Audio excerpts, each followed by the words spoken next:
वैसे तो आप हिंदी का व्याकरण पूरा पढ़ लिए हैं, उससे ज़्यादा मतलब मैं समझता हूँ क्लास 4 तक, कक्षा 4 तक सब मतलब पर्याप्त है। कक्षा 5 या 6 में अगर व्याकरण पढ़ना पड़े तो एक और शब्द आता है वाच्य, एक और विषय आता है। वाच्य माने विषय, जो क्रिया है वो किसके विषय में बोल रही है। जैसे सनु पढ़ता है, हमने लिखा सनु पुस्तक पढ़ता है, सनु पढ़ता है ये भी है, सनु पुस्तक पढ़ता है। इसमें कर्ता कारक मुख्य विषय से कर्ता कर्म और भाव ये 3 हो सकते हैं। सनु पढ़ता है, सनु कर्ता कारक है तो, और सनु पढ़ता है, सनु कर्ता कारक है, सनु पुस्तक पढ़ता है, सनु कर्ता कारक है। लेकिन यहाँ कर्म है, पुस्तक को पढ़ता है या कर्म नहीं है, लेकिन फिर भी दोनों है। ये अकृत्यवाच कृत्यवाच, अकृत्यवाच माने जिसमें कर्ता प्रधान होता है। सनु पुस्तक पढ़ता है, सनु प्रधान है, सनु के बिना पुस्तक पढ़ता अगर हम कह दे तो नहीं, पुस्तक पढ़ता हो ये वाक्य नहीं ठीक रहेगा। तो अब अकृत्यवाच क्या है, जिसमें कर्ता प्रधान नहीं हो जाता, कर्ता थोड़ा छोटा हो जाता है, मतलब कम उसका महत्व हो जाता है, कर्म और भाव का महत्व अधिक हो जाता है। तो जब कर्म का अधिक होता है तो कर्मवाच्य कहते हैं, और भाव का हो जाता तो भाववाच्य कहते हैं। जैसे मैं कहूँ कि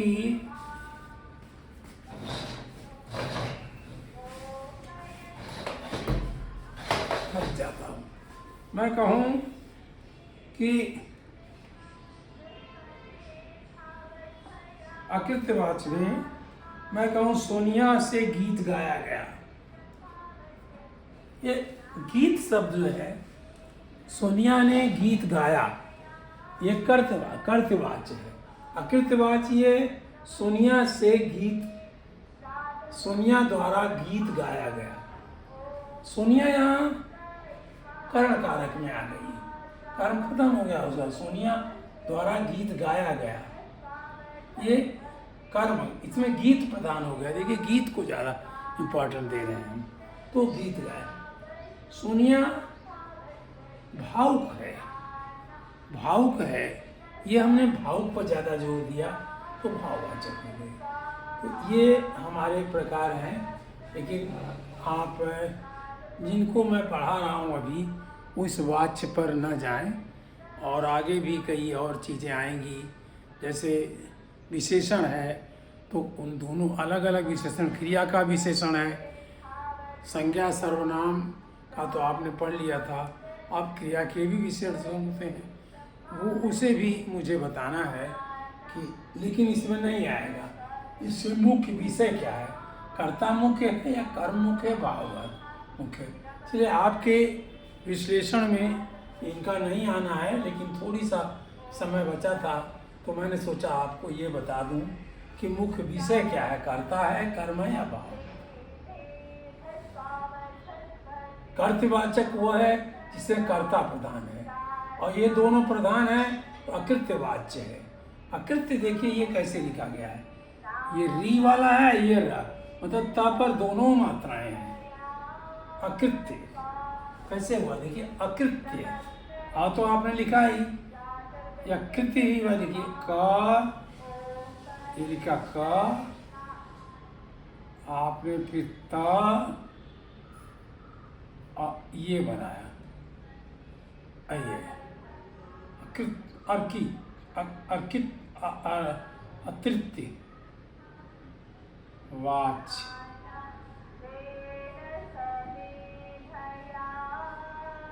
मेरा वैसे इसके पढ़ाने का मकसद था कि एक लेटर पर 2-2 मात्राएं लगाई जा सकती हैं, लगाते भी हैं।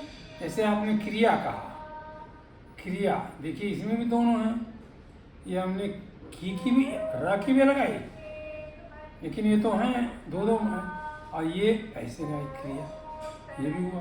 उसी स्थिति में कर्तृवाच यानी कर्ता प्रधान होता है, और अकृत्यवाच मतलब जहाँ कर्ता प्रधान न होकर दूसरे प्रधान हो जाते हैं, वो अकृत्यवाच। उससे कर्मवाच भाववाच ये दोनों हुए। और कुछ एग्जाम्पल मैं बैठ के दे रहा हूँ। जैसे मोहन से चला नहीं जाता, मोहन नहीं चल पाता है, तो चलना यहाँ भाववाच्य है। सोहन चला नहीं जाता, अब मुझसे सहा नहीं जाता, सहा जो है भाववाचक है। और सोनिया ने गीत गाया वो कर्तृवाच है, और सोनिया से गीत गाया गया ये अकृत्यवाच है, और उसमें भी कर्मवाच है। अकृत्यवाच में कर्मवाच है। उसके द्वारा मोहन के द्वारा पतंग उड़ाया जाता है, तो ये कर्मवाच्य है। और मोहन उतना नहीं, पतंग उड़ाया जाता है, ज़्यादा हमारा ध्यान पतंग पर गया। तो ये पतंग जो है ये कर्ता नहीं है, पतंग को उड़ाया जाता है, कर्म है। तो हमने उसको लेके प्रधान उसे कर दिया, कर्म प्रधान उड़ाया जाता है, मोहन द्वारा पतंग उड़ाया जाता है, ये तो हो गया कर्तृवाच।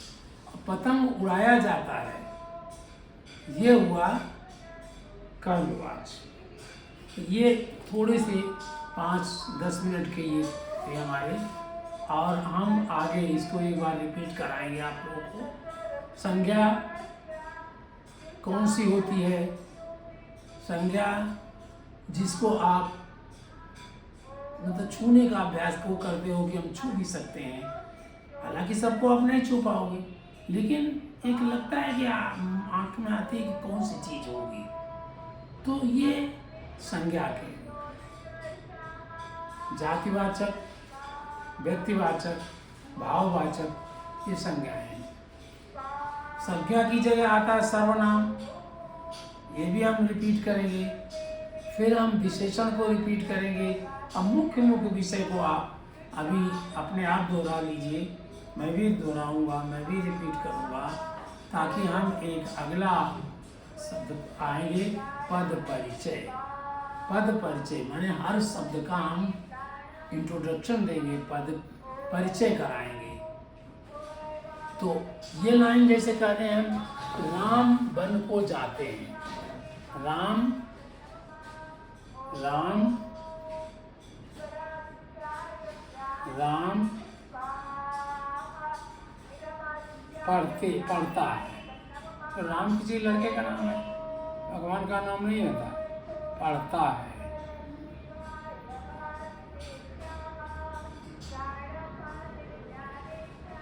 तो ये राम क्या है? संज्ञा। राम क्या है?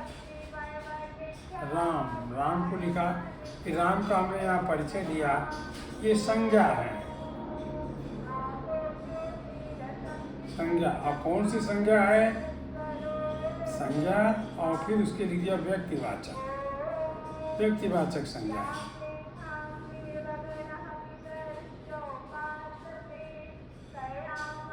व्यक्तिवाचक। अब हम कहेंगे, फिर आएंगे लिंग क्या है, कौन है ये? व्यक्तिवाचक संज्ञा पुल्लिंग है, सब इसमें मिलाएंगे पुल्लिंग। फिर हम कहेंगे देखिए वचन कौन सा है? एक वचन, एक वचन, एक वचन। फिर ये क्या है? इसमें विशेषण नहीं है।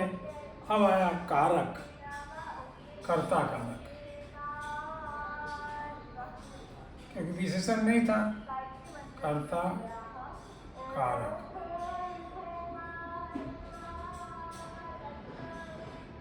और किसका कर्ता है? पढ़ने का कर्ता, पढ़ता का, या पढ़ते लिखिए, पढ़ता है का कारक है, का करता है। ये कर्ता जो है पढ़ने का है। इस तरह हम लोग आगे इसका पद का हर एक का परिचय देंगे। ये क्या है, कैसे है। पढ़ता है ये क्रिया है। अब हमें लिखें पुस्तक पढ़ता है, तो पुस्तक सपोज करिए हमें एक और शब्द लिखिए पुस्तक पढ़ता है। पुस्तक तो क्या हुआ, पुस्तक का फिर देंगे पुस्तक, पुस्तक। अब केवल पुस्तक लिखेंगे, क्या है, ये भी संज्ञा है, ये जातिवाचक संज्ञा है। लेकिन आप लिखोगे पूरा, हमें ऐसे लिख दिया लेकिन आप पूरा लिखोगे। जाति वाचक, ढेर सारी पुस्तकें होती हैं, हिंदी की होगी, संस्कृत की होगी, जो है गणित की होगी। है क्या, पुस्तक पढ़ता है। पढ़ता से पता चल गया ये जो है पुल्लिंग है, पुस्तक स्त्रीलिंग है। ये आप वहाँ से पढ़ लोगे, क्योंकि पुस्तक पढ़ी जाती है तो उसमें वहाँ से हमने निकाला स्त्रीलिंग।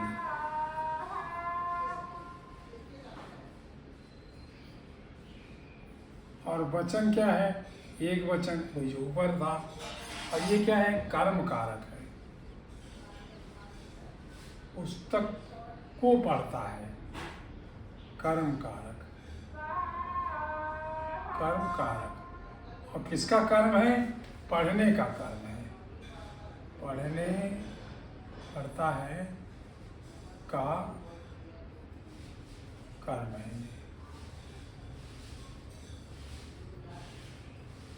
ऐसे हम लोग आगे पढ़ेंगे। आप तो केवल जरा से हम आपको बता रहा हूँ कि हमें ऐसे करना है। इसलिए हमें मुख्य इन शब्दों को मतलब संज्ञा भी पढ़नी है, सर्वनाम भी पढ़ना है। जब हम कहेंगे वह पुस्तक पढ़ता है तो वह सर्वनाम हो जाएगा और सब वही रहेंगे। सर्वनाम कौन सा होगा, ये देखिए सर्वनाम में कौन सा होगा, पुल्लिंग है, एक वचन है, फिर वहाँ भी कर्ता कारक है और वही पढ़ता गाएगा।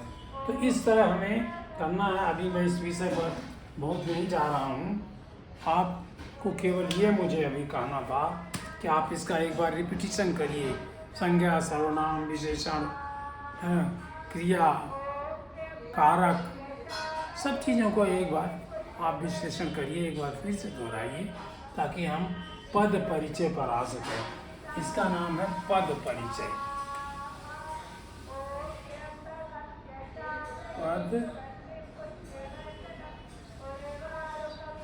परिचय। हालांकि और भी चीज़ें हम आपको पढ़ाएंगे अभी, और पढ़ने का ज़्यादा उसमें नहीं है, उसमें याद करने का ज़्यादा है, आइडिया का ज़्यादा है। जैसे स्त्रीलिंग से पुल्लिंग कैसे बनाएंगे, पुल्लिंग से स्त्रीलिंग कैसे बनाएंगे, ये सब चीज़ें काफ़ी कुछ आइडिया इनमें है, वो आप काफ़ी सीख चुके हो। और समानार्थक शब्दों को याद करना पड़ेगा। विलोम शब्द आप बना लोगे, वो भी मैं पढ़ाऊँगा। लेकिन बस आज इतना ही। वाच इसे करते हैं, और वाच को शायद पद में बहुत कम आता है, पद परिचय में बहुत कम आता है। तो पद परिचय से पहले मैं केवल आज यही कहना चाह रहा था कि आप अपने सब चीज़ों को एक बार रिपीट करिए, दोहराइए। और आपने कितना दोहराया, कब, कैसे दोहराया, आपको क्या गलतियाँ मिली, आपने कैसे अपने को सुधारा, इस सब पर ध्यान दीजिए। और ये भी ध्यान दीजिए कि हमारे पढ़ाने को आप बताइए भी कैसे, तो कहते हैं सब्सक्राइब करना। सब्सक्राइब करके हमें बताइए कि आप कितना, हम अच्छा कितना पढ़ा रहे हैं, पढ़ रहे हैं कि नहीं पढ़ रहे हैं। हमें दोनों पता चलेगा, आप पढ़ रहे हैं या नहीं पढ़ रहे हैं, मैं अच्छा पढ़ा रहा हूँ नहीं पढ़ा रहा हूँ, कमेंट करोगे आप तो हम फिर समझ जाएंगे। बिना कमेंट के मैं नहीं समझ पाऊँगा, कमेंट करना। बस इतना ही, धन्यवाद।